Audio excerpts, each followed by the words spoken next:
Mon nom est Click. Dr. Click. Mon nom est Click. Dr. Click. Du boss, le film, le maxi guide. Dr. Click des micro-kits. J'ai le tic du virtuel, le déclic du pixel. Je suis le roi des sticks, mon jeu est fantastique. Micro-kits. Appelez-moi Maître.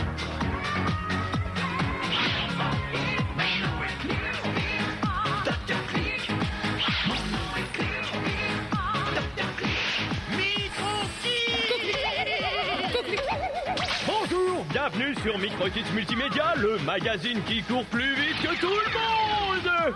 Et après quoi courez-vous donc, Dr. Click, me direz-vous? Après les meilleurs jeux et les nouvelles actualités, nom d'un clic. Et qui le ferait mieux que moi, hein? C'est mon destin. Donc, quoi de neuf, docteur? Eh bien, cliquez-moi donc ça. Micro-dossier, voilà un jeu où le héros court tout le temps, lui aussi. Urban Runner de chez Cocktail Vision, c'est du cinéma qui se prend au jeu. À moins que cela ne soit le contraire.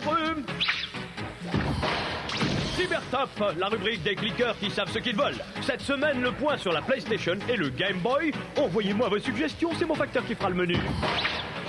Multimédia, Spirou et Fantasio sont de retour sur CD-ROM.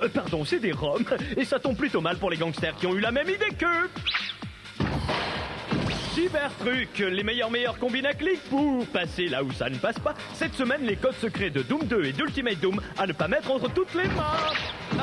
Microflash, c'est l'actualité toute chaude servie sur un plateau. Je veux dire 2 plateaux. Après tout, les scoops, ça se déguste. Vous en aurez donc tout au long de cette émission. C'est fou ce que le 23e siècle inspire les créateurs de jeux ces temps-ci. Et Cyber Sled de Namco sur PlayStation n'échappe pas à cette règle. Dans ce 23e siècle-là, hélas, on règle ses comptes dans une arène futuriste à coups de chars d'assaut 16 soupapes turbo et double canon de 75 avec visée laser. Avec tout ça, vous êtes habillés pour l'hiver. Gladiateurs du futur d'aujourd'hui, enfilez vos combinaisons de baignure et sautez dans vos chars. Il y a des engins pour tous les goûts et de toutes les couleurs. On est sûr de trouver sa monture. Des rapides, des lentes. Vous avez même la possibilité de choisir un char texturé ou non, la version non texturée étant la réplique exacte de l'arcade. Une fois équipé, sautez dans l'arène et réveillez le Spartacus digital qui sommeille en vous. Lâchez les lions! Attention au choix de votre bolide, la sélection n'est pas forcément adaptée à toutes les situations. Et un conseil, entraînez-vous ferme avant de jouer de turbo laser. Vous pouvez aussi batailler en duo, mais l'écran de jeu est alors partagé en 2 parties. Ça partait d'un bon sentiment, mais c'est très pauvre graphiquement. Et l'animation du jeu ralentit nettement. Rien que pour ça, 15 sur 20. Un char averti en vaut 2.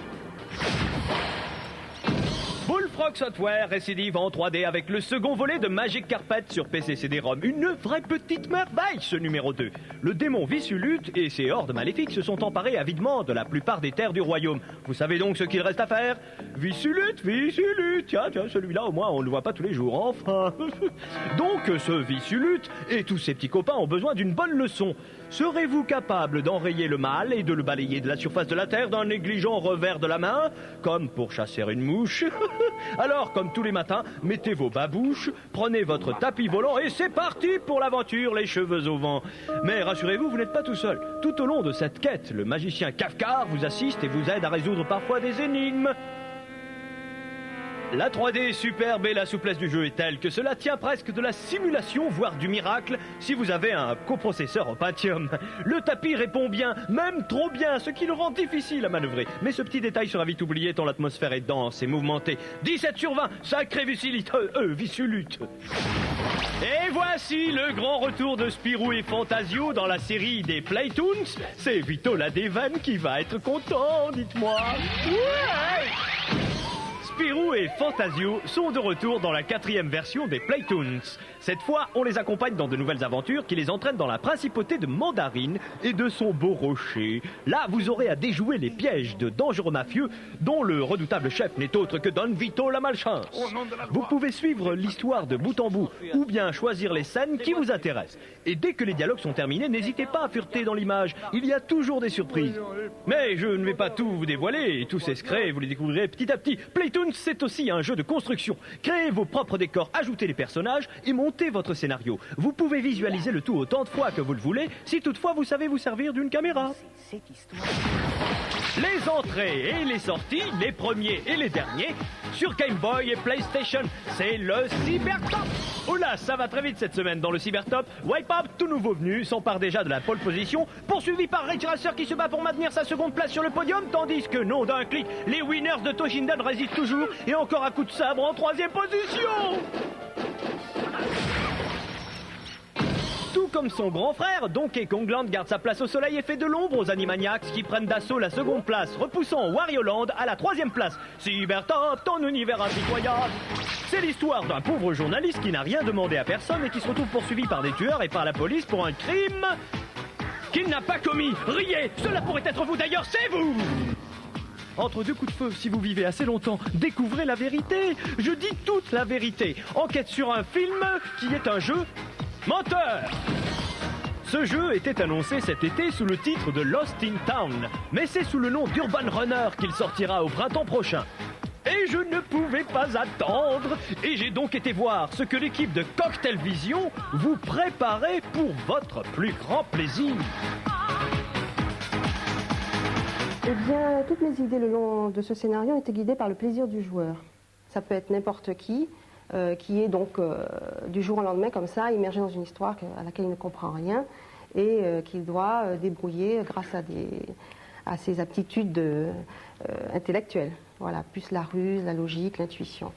On a l'habitude dans le jeu de filmer des personnages en vidéo depuis quelques années, mais la gageure cette année, c'est de les filmer en décor réel. Une des difficultés du tournage en vidéo avec décor réel, c'est qu'on est limité par la plausibilité, le réalisme des situations. Utiliser la vidéo et des vrais acteurs pour des jeux vidéo me semble très intéressant parce qu'on va pouvoir avoir un éventail d'émotions qui sont plus riches qu'avec des personnages de cartoon ou avec des personnages en 3D. Si les comédiens se mettent à remplacer les clones virtuels, c'est le monde à l'envers, ça. Bon, et les humains, ça leur fait quel effet de devenir des super-héros virtuels? C'est très ludique ce qu'on fait, donc j'ai l'impression de jouer un jeu, mais en même temps c'est un film. Mais encore une fois, c'est pas vraiment moi l'acteur principal, c'est plutôt le joueur. Le héros est un journaliste américain qui enquête sur un homme politique qui trempe dans des histoires louches. Il est accusé d'un meurtre qu'il n'a pas commis, le meurtre de cet homme politique en question. Et il est poursuivi dans Paris par une bande de tueurs, par la police, et il doit se disculper en trouvant le vrai meurtrier. Et quand ils auront fini de se tirer dessus, les comédiens virtuels, hein, ils pourraient peut-être nous expliquer la suite, non? Eh bien, tout d'abord, il y a l'écriture de l'histoire proprement dite, c'est-à-dire définir le thème, l'ambiance, le nombre de personnages, les intrigues globalement. Ensuite, on rentre dans une phase de production des images et on passe au tournage lui-même. Après, on rentre dans une phase de post-production de ces images, donc il faut les monter. Là, il faut dire que la préparation d'un programme interactif nécessite une sélection précise des séquences tournées. Une fois le montage terminé, c'est le début du traitement graphique, celui qui va transformer le film en jeu vidéo. J'interviens au niveau de la direction artistique du produit. Donc il y a deux parties principales. D'une part, la réalisation du design, du look du produit au niveau des icônes, des barres de menu, etc.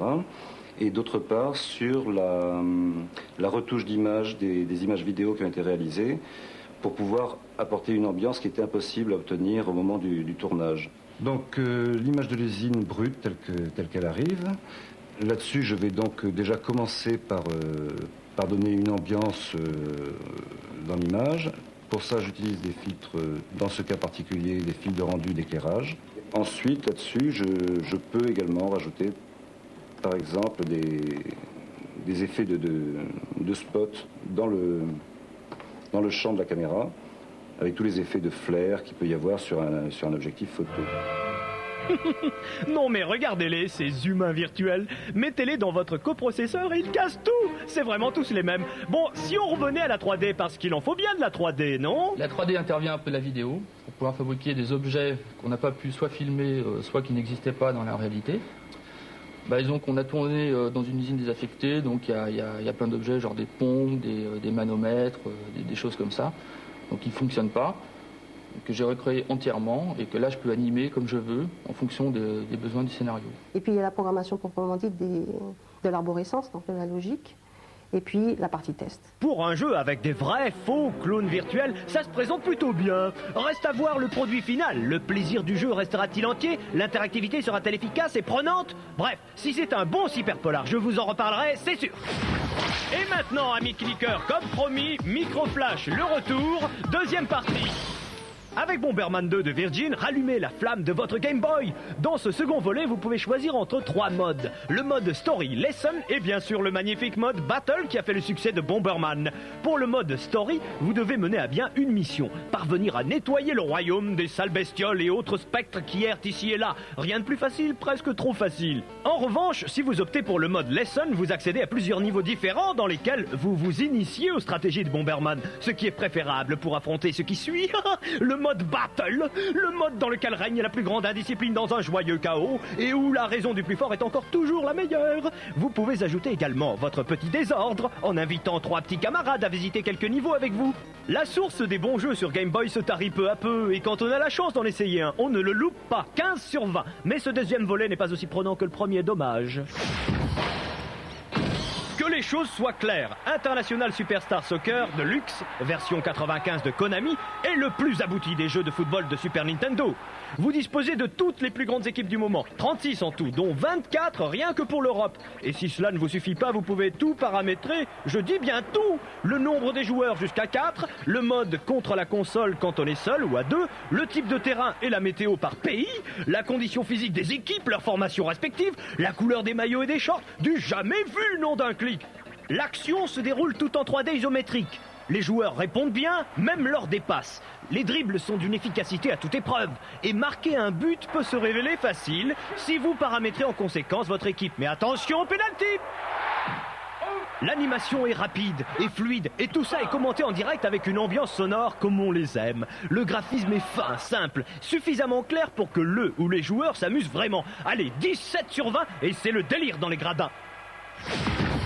Code, cheat mode, tips et astuces, tout ça c'est dans Cybertruck, le seul, le vrai, l'unique. Mon premier permet d'afficher toute la carte d'un niveau ainsi que les passages secrets et plus. Tapez en mode map IDDT une première fois pour obtenir toute la carte et les passages secrets et 2 autres fois pour... surprise. Mon second fait de vous un guerrier indestructible. Tapez IDDAD et oubliez le prix du danger. Enfin, mon troisième, tapez IDBEHOLD et vous avez accès à toutes les armes et toutes les options, temporairement.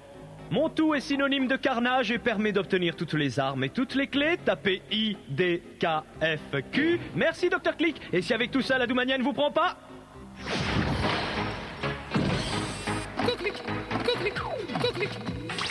Ah oui, j'arrive, amis cliqueurs de tous les pays. L'épisode d'aujourd'hui de votre cybersaga MicroKids, clique à Sapa. La suite, dimanche prochain, à la même heure et sur France 3, nom d'un clic. La semaine prochaine, je vous présenterai la première machine à voyager dans le temps qui fonctionne sur CD-ROM. Vous aurez aussi des flash infos encore plus fous, avec des tas de cybertrucs inédits. Et aussi, bien sûr... Couclic, j'allais le dire, la semaine prochaine, MicroKids Multimédia vous sort le grand jeu. Désormais, rien qu'en regardant l'émission, vous pourrez gagner des tas de consoles et des tonnes de jeux. Et je n'exagère pas, hein. Dimanche prochain, jouez pour gagner des PlayStation. C'est pas tous les jours dimanche, à bientôt. Mon nom est Click, Dr Click. Mon nom est Click.